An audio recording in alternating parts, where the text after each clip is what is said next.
입니다. 우리 이 시간에 우리 하나님 말씀 한번 보시겠습니다. 누가복음 5장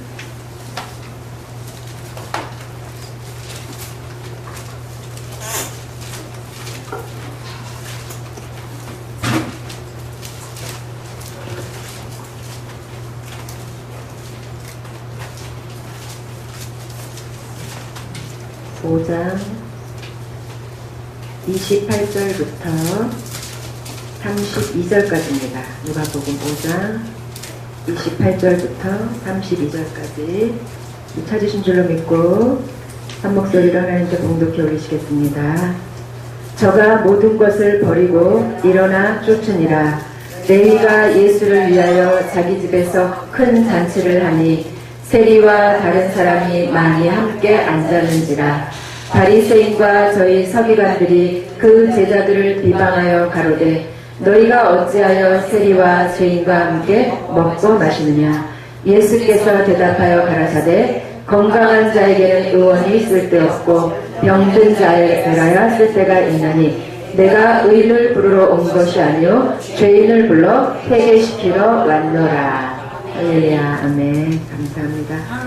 이 시간 여러분의 얼굴을 보니까 야곱이 에서의 얼굴을 볼 때 하나님의 얼굴을 본 것과 같다고 그렇게 고백했던 그 부분이 생각이 납니다. 제가 며칠 전에 그 말씀을 다시 한번 읽었는데 그전에는 저는 야곱은 사기꾼, 거짓말하는 자, 그런 자라 생각해서 그것도 그냥 에서의 마음을 달래기 위해서 했다고 제가 생각했는데 성경이라는 것은 어제 본 성경 내용하고 오늘 본 성경 내용하고 내용이 달라지더라고요.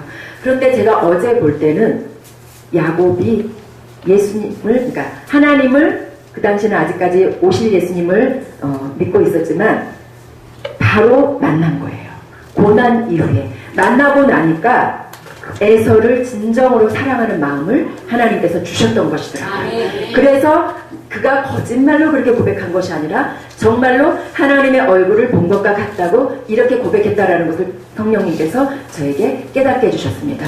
근데 제가 요즘에 이제 예수님께서 가끔 이제 단위에서 말씀을 전하게 하시는데 제가 이 단에 서서 이 말씀을 듣는 분들의 얼굴을 볼 때마다 자꾸만 사랑스러워지고 또 사랑스러워지고 너무 아름다운 모습을 느끼게 해주시는 거예요. 누가? 성령님께서요. 예, 할렐루야. 오늘 말씀의 제목은 죄인을 부르러 오신 예수님입니다. 아멘. 아까 우리 김영하 목사님 말씀 전하신 거랑 반대되는 말씀 같지만 사실은 결론은 같은 말씀입니다. 오늘 누가복음 5장에 보니까 예수님이 레위를 세리였던 레위를 제자로 부르시면서 그 레위의 집에 들어가서 식사를 하는 모습이 나옵니다. 근데 거기에 레위와 함께 친구였던 그 바리새인들이 함께 모였어요. 그래서 식사를 하는데 그 사람들이 속에서 뭐가 올라오지요? 왜? 그들은 예수님을 믿지 않으니까.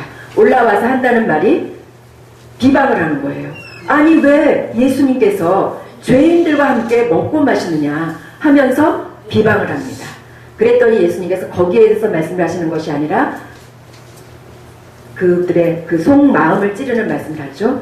내가 뭐라고 말씀하십니까? 내가 의인을 부르러 온 것이 아니요 죄인을 불러 회개시키러 왔노라. 예. 건강한 자에게는 의원이 쓸데없고 병든 자에게라야 쓸데가 있나니. 그렇다면은 오늘 예수님께서는 어떤 자를 만나 주시겠다는 것입니까? 예, 주님, 나는 병든 자입니다. 내 마음이 병들었습니다. 내 심령이 병들었습니다. 또 어떤 자를 만나 주십니까? 주님, 나는 죄인입니다. 예, 예수님은 이 땅에 오실 때 누구하고 상관하시기 위해서 오셨냐면은 죄인과 상관하시기 위해서 오셨어요. 내가 의롭다 생각하는 자와는 예수님과 관계가 없다는 것입니다. 바리새인들은 율법의 학자요. 율법을 하루 왼종일 외우고 다니고 문설주에도 붙이고 왜? 하나님께서 그렇게 하라고 하셨으니까 순종은 잘했는데 본 의도를 알지 못하고 하나님의 그 율법을 주신 본 의도를 알지 못하고 그것을 열심히 자기의 힘으로 지키려고 노력했어요. 어디까지 지켰습니까? 금체의 11조를 드리기까지. 예, 우리가 큰 이렇게 어떤 뭉텅이의 11조만 드리는 것이 아니라 채소의 11조까지 드렸다는 거예요.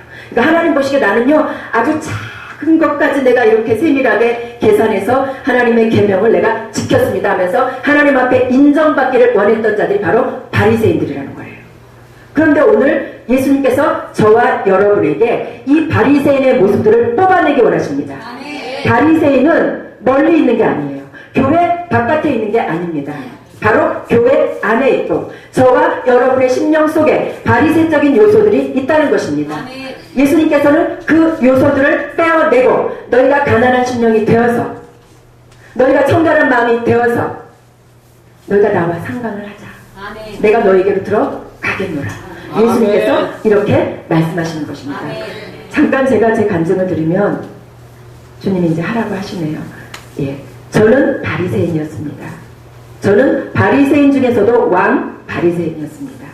왜냐하면 저는 은혜를 처음에 많이 받았어요. 받았는데 참 이상하게 그 은혜가 외적으로만 오는 거예요.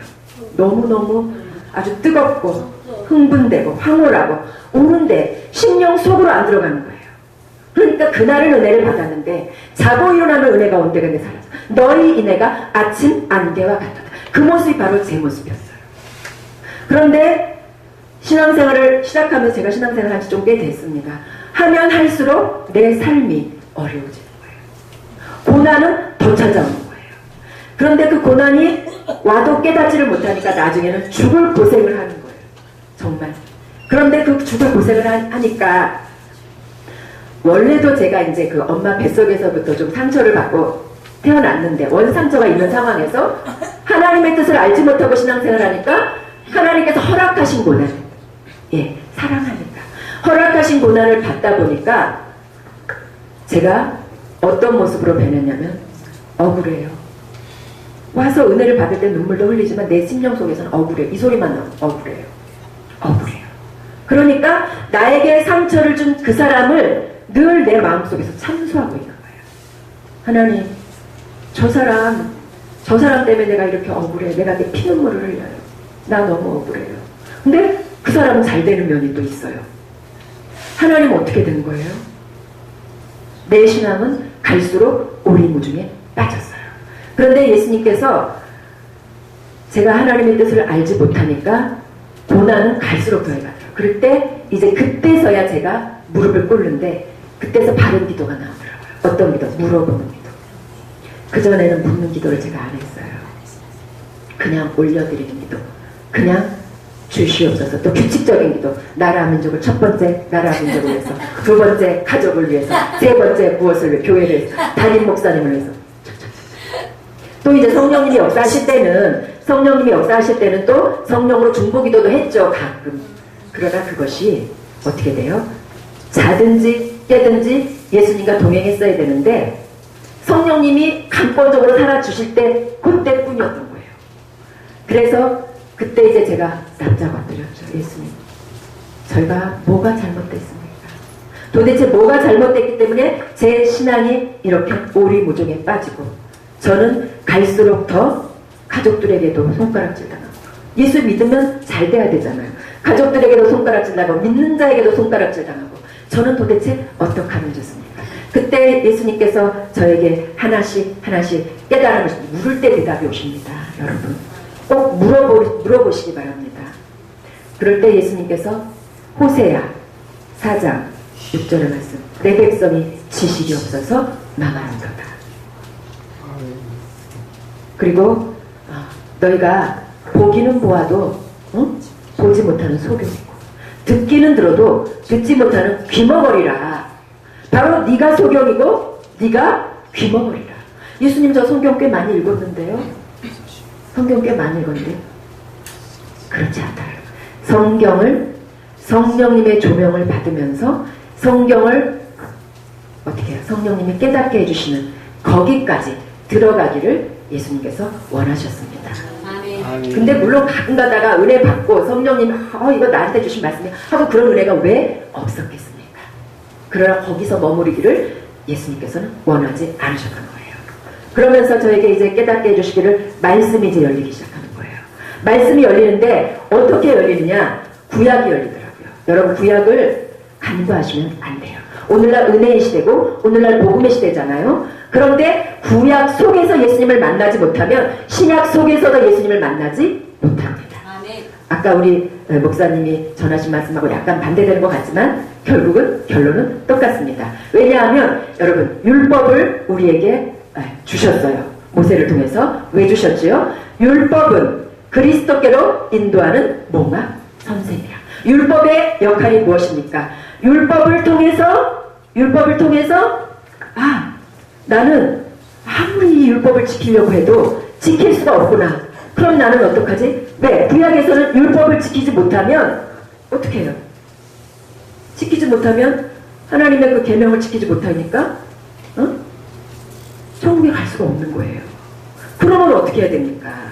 그러니까 하나님께서 또 살 방법을 마련해 주셨죠? 양을 잡게 하시고 소를 잡게 하셔서 거기에다가 죄를 전가하게 해서 오실 예수님이 어린 양으로서 우리를 위해서 십자가에 못 박혀 돌아가심으로 우리의 모든 죄를 대속하실 것을 믿는 믿음으로 그 죄를 전가함으로 그것을 믿는 믿음으로 제사를 드리면 그것을 받아주시겠다는 거예요. 그러니까 결국은 구약의 사람들도 오실 메시아를 기다리고 믿었다는 거예요. 그러니까 율법은 우리를 누구에게로 인도한다? 그리스도께로 인도한다는 거예요. 그런데 오늘 여기에 말씀에 나온 그 바리새인들 또 저와 같은 바리새인들은 자신이 죄인이라는 걸 몰랐어요. 성경 말씀은 엄청나게 잘 알았어요. 지식적으로, 머리로. 그런데 자신이 죄인이라는 걸 깨닫지 못했기 때문에 어떤 결과가 나타났죠? 세리와 창기들을 볼 때 어떻게 했어요? 하나님께 이렇게 기도했어요. 하나님, 저는 저 세리와 창기와 같지 않습니다. 저는 이틀에 한 번씩 금식을 했습니다. 저는 11조를 잘 드렸습니다. 이런 기도를 드렸다는 거예요. 그런데 세리와 창기는 어떤 기도를 드렸죠? 눈을 하나님 앞에 들을지도 못했어요. 하나님, 저는 죄인입니다. 저를 불쌍히 여겨주시옵소서. 이렇게 고백을 했던 거예요. 그랬더니 예수님께서 세리와 창기 그들에게 구원이 임한다고 말씀하시는 거예요. 그럼 바리새인에게는 구원이 있다는 거예요? 없다는 거예요? 없다는 것입니다. 왜요? 바리새인은 자신의 의를 가지고 나아갔던 거예요. 그런데 세리와 창기들은 나는 아무 공로 없사오니 예수님의 공로 의지에서 피공로 의지에서 예수님께 나갑니다. 나를 불쌍히 여겨주시고 받아 주시옵소서. 이렇게 고백했다는 거예요. 그러면서 예수님께서 저에게 제가 그 고난 속에서 상처를 받으면서 많은 자들을 미워하고 또 억울하게 생각하고 그러다 보니까 어떤 결과가 나오냐면 보는 대로 판단하고 듣는 대로 판단하는 그런 정죄의 죄를 범하게 되는 거예요. 우리가 이런 어떤 그 교만이라든지 어떤 그 남을 판단하는 죄가 그냥 오는 것이 아니라 내가 또 상처를 받았을 때 그런 죄의 결과가 또 나타납니다. 그래서 우리가 회개할 때에 그냥 잘못했어요 이것이 아니라 내가 어떻게 해서 죄를 짓게 됐습니다. 여기서부터 회개가 들어가야 돼요. 그러니까 무슨 말이냐면 내가 너무 가슴이 아파서 어떤 사건과 환경을 통해서 너무 가슴이 아파서 그러다 보니까 미워하게 됐어요. 이렇게 고백을 하셔야지만이 온전한 회개가 된다고 할 수 있다는 것입니다. 예. 그래서 제가 그때부터 예수님께 고백을 하기 시작했어요. 예수님, 저 이렇게 마음이 아픈 저는 마음이 아픈 자입니다. 저 처음 회개부터 못 들어갔습니다. 저는 마음이 아픈 자입니다. 저는 억울한 자입니다. 여기서부터 들어갔습니다. 주님이 마음껏 고백하라 그러시더라고요. 마음껏 토설해라. 상황 갈대를 꺾지 아니하시고 꺼져가는 등불을 끄지 아니하시고 심판을 이길 때까지 하신 우리 예수님께서 마음껏 고백해라. 예, 하나님께 이 마음이 시원해질 때까지 고백을 올려드렸어요. 주님이 가만히 들으시더라고요. 가만히 들으시더니 주님이 찾아오세요. 사랑하는 딸아, 그런데 내가 너를 위해서 십자가를 졌잖니? 내가 너의 모든 죄를 다 용서해 주지 않았니? 그러니까 너도 그를 용서하라. 그리고 그 죄가 자꾸 제가 반복이 되면 그런데 네가 그 자를 용서하지 않으면 나도 너를 용서하지 않겠노라. 주님이 이렇게 말씀하시는 거예요. 그래서 예수님은 누구십니까? 양의 문입니다. 예수님은 누구십니까? 좁은 문입니다. 우리가 그 양의 문 대신 예수님께로 들어가려면 어떻게 들어갑니까? 내가 죄인임을 깨닫지 못하면 절대 들어갈 수가 없습니다. 양의 문을 통과하지 않는 자들은 다 절도요 강도라 그랬어요. 오늘 저와 여러분에게 예수님이 물어보십니다. 너희는 너의 의를 가지고 내게 나왔는가? 아니면 주님, 나는 아무 공로 없사오니 나는 죄인이지만 예수님이 나의 죄를 위해서 희흘리신 그 피로 말미암아 내 죄가 가림을 믿고 그것이 바로 내가 믿음으로 의인된 칭의에 의인된 것이라고 말씀할 수 있습니다. 바로 우리 목사님께서 김영화 목사님께서 말씀하신 믿음으로 의인된 것. 우리는 믿음으로 의인됐지 원래부터 의인이 아닙니다. 아멘. 예, 가리움을 받은 것뿐이에요. 예수님의 피로 가리움을 받은 것뿐입니다. 그래서 저와 여러분은 먼저 예수님, 양의 문이 되신 예수님, 좁은 문이 되신 예수님을 통과하시는 먼저 내가 죄인임을 깨닫는 저와 여러분이 되시길 바랍니다. 그러기 위해서는 주님 나를 불쌍히 여겨 주시옵소서. 기도하시는 저와 여러분이 되시기를 예수의 이름으로 부탁하며 축복합니다. 할렐루야.